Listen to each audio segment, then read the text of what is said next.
الحمدللہ رب العالمین والصلاة والسلام علی سید الانبیاء والمرسلین اما بعد فاعوذ باللہ من الشیطان الرجیم بسم اللہ الرحمن الرحیم پڑھیے الصلاة والسلام علیکہ یا رسول اللہ وعلی آلکہ واصحابکہ یا حبیب اللہ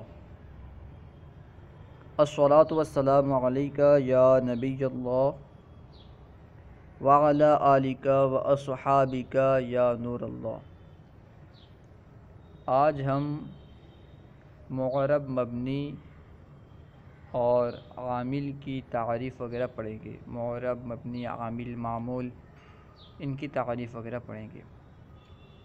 معرب یعنی جس کا آخری حرف جس کا آخر عامل کی وجہ سے بدل جائے اسے معرب کہتے ہیں، اور مبنی جس کا آخر عامل کے داخل ہونے سے عامل کی وجہ سے نہ بدلے، عامل کے مختلف ہونے کے سبب جس کا آخر نہ بدلے اسے مبنی کہتے ہیں، اور عامل جس کی وجہ سے معرب کا آخر بدل رہا ہے، جس کے سبب سے معرب کا آخر تبدیل ہو رہا ہے، بدل رہا ہے، اسے عامل کہتے ہیں۔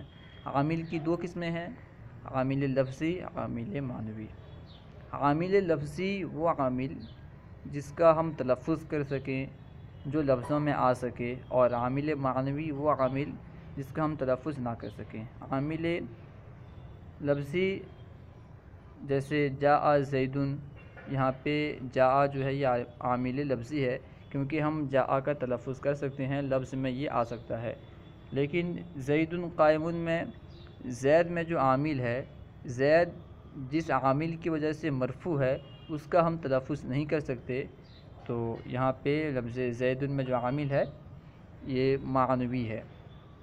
اور معمول اسے کہتے ہیں جس میں عامل داخل ہو کر کے اس میں تغیر کرتا ہے، جس میں عامل داخل ہوتا ہے اسے معمول کہتے ہیں۔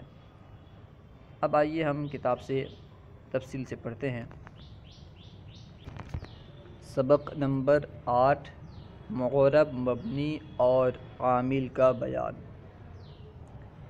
اعراب و بنا کے اعتبار سے کلمے کی دو قسمیں ہیں۔ اعراب اور بنا کے اعتبار سے یعنی معرب ہونے یا مبنی ہونے کے اعتبار سے کلمے کی دو قسمیں ہیں، نمبر 1 معرب، نمبر 2 مبنی۔ اب دونوں کی تعریف کر رہے ہیں۔ نمبر 1 معرب کی تعریف، وہ کلمہ جس کا آخر عامل کے بدلنے سے بدل جائے اسے اسم متمکن کہتے ہیں، یعنی اعراب کو قبول کرنے والا۔ اسم متمکن کا کیا معنی؟ اعراب کو قبول کرنے والا۔ جو کلمہ جس کلمے کا آخر عامل کے بدلنے سے بدل جائے اسے معرب کہتے ہیں، اور اسے اسم متمکن بھی کہتے ہیں۔ جیسے خالد جاء، جاء زید، اور حبست زیدا عن اللعب، کتبت الی زید رسالۃ۔ یہ 3 مثال ہیں، نمبر 1 جاء زید، نمبر 2 حبست زیدا عن اللعب، نمبر 3 کتبت الی زید رسالۃ۔ ان 3 مثالوں میں آپ زید کو دیکھیں۔ پہلی مثال میں زید مرفوع ہے، کیوں؟ فاعل ہونے کی وجہ سے، زید فاعل ہے تو وہاں پہ جاء عامل زید کو رفع دے رہا ہے۔ دوسری مثال میں زید مفعول ہے، اس وجہ سے یہاں پہ منصوب ہے، یعنی زید کا اعراب پہلے مرفوع تھا اب منصوب ہو گیا، زید کا اعراب عامل کی بدلنے کی وجہ سے بدل گیا، عامل کے بدلنے کی وجہ سے بدل گیا۔ اسی طرح کتبت الی زیدین میں دیکھیں، یہاں پہ زید مجرور ہے، یہاں پہ عامل بدل گیا، الی کی وجہ سے یہاں پہ کیا ہے؟ زید مقصور ہے۔ یہاں پہ اس 3 مثالوں میں آپ دیکھیں کہ زید تینوں مثالوں میں زید کا اعراب الگ الگ ہے، ایک میں مرفوع ہے تو ایک میں منصوب ہے تو ایک میں زید مجرور ہے۔ تو زید کیا ہوا؟ معرب ہوا، کیونکہ اس کا آخر عامل کے بدلنے کی وجہ سے بدل رہا ہے، اور اسی کو معرب کہتے ہیں۔ جس کا آخر عامل کے بدلنے کی وجہ سے بدلے وہی معرب ہوتا ہے، اور اس کو اسم متمکن بھی کہتے ہیں۔ ان مثالوں میں زید معرب ہے جس کا آخر عامل کے بدلنے کی وجہ سے بدل رہا ہے۔ نمبر 2، مبنی کی تعریف۔ وہ کلمہ جس کا آخر عامل کے بدلنے سے نہ بدلے، جیسے صام ہاؤلائی، رأیت ہاؤلائی، نظرت الی ہاؤلائی۔ ان تینوں مثالوں میں ہاؤلائی مبنی ہے جس کا آخر عامل کے بدلنے کی وجہ سے تبدیل نہیں ہوا۔ ہاؤلائی یہ مبنی ہے کیونکہ اس کا آخر عامل کے بدلنے کی وجہ سے نہیں بدلتا۔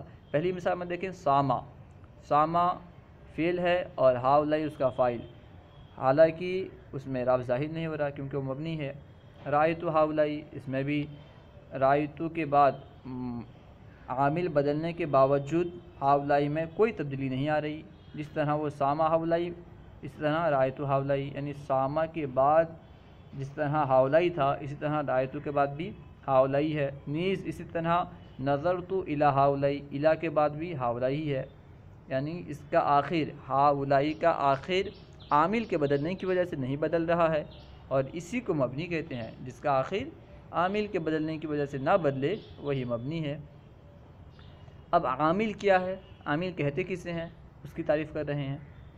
جس کی وجہ سے معرب کا آخر بدل جاتا ہے اسے عامل کہتے ہیں۔ جیسے وصل القطار الی المحطۃ، ٹرین اسٹیشن پر پہنچ گئی۔ اس مثال میں وصل عامل ہے کیونکہ اس کی وجہ سے القطار معرب کا آخر بدل گیا ہے۔ جس کی وجہ سے معرب کا آخر بدلے وہ عامل ہے۔ یہاں پہ جو مثال پیش کیے وصل القطار، یہاں پہ وصل عامل ہے کیونکہ وصل کی وجہ سے القطار مرفوع ہے۔ اسی طرح جو اوپر مثال پیش کیے جاء زید، وہاں پہ زید جاء کی وجہ سے مرفوع ہے تو وہاں پہ جاء اس کا عامل ہوا۔ دوسری مثال میں حسبت زیدن، تو یہاں پہ حسبت عامل ہے کیونکہ اس کی وجہ سے زید منصوب ہو رہا ہے۔ اب یہاں سے عامل کی اقسام بیان کر رہے ہیں، عامل کی کتنی قسمیں ہیں اسے بیان کر رہے ہیں۔ عامل کی 2 اقسام ہیں، نمبر 1 لفظی، نمبر 2 معنوی۔